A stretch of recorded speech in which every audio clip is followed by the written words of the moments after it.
નમસ્કાર મિત્રો, તહેવાર પહેલા જ ખાંડમાં ભાવમાં ભડકો થયો। જી હા મિત્રો, તો ભારતમાં આગામી તહેવારોની મોસમ શરૂ થાય તે પહેલા જ ખાંડના ભાવમાં ઉછાળો આવતા સામાન્ય નાગરિકોનું બજેટ ખોરવાઈ રહ્યું છે। સરકારે ભલે દાવો કરતી હોય કે ઇથેનોલના કારણે ભાવ નથી વધી રહ્યા, પરંતુ વાસ્તવિકતા તો એ છે કે સમગ્ર વિશ્વમાં ખાંડનું સંકટ ઘેરું બની રહ્યું છે। નબળા ઉત્પાદન અને ગ્લોબલ સપ્લાય ચેઇન ખોરવવાના કારણે અગાઉ નિકાસ કરતા દેશો પણ હવે આયાત તરફ વળવું પડે તેવી સ્થિતિ નિર્માણ પામી છે।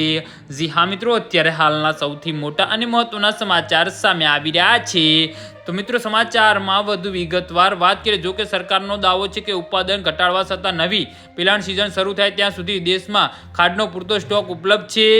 જી હા મિત્રો, વિશ્વમાં શેરડીનું સૌથી વધુ 24% ઉત્પાદન બ્રાઝિલ કરે છે, અને પરંતુ બ્રાઝિલે પોતાના શેરડી પાકને ખાંડ બનાવવા બદલે ઇથોન ઉત્પાદન તરફ વાળી દીધો છે।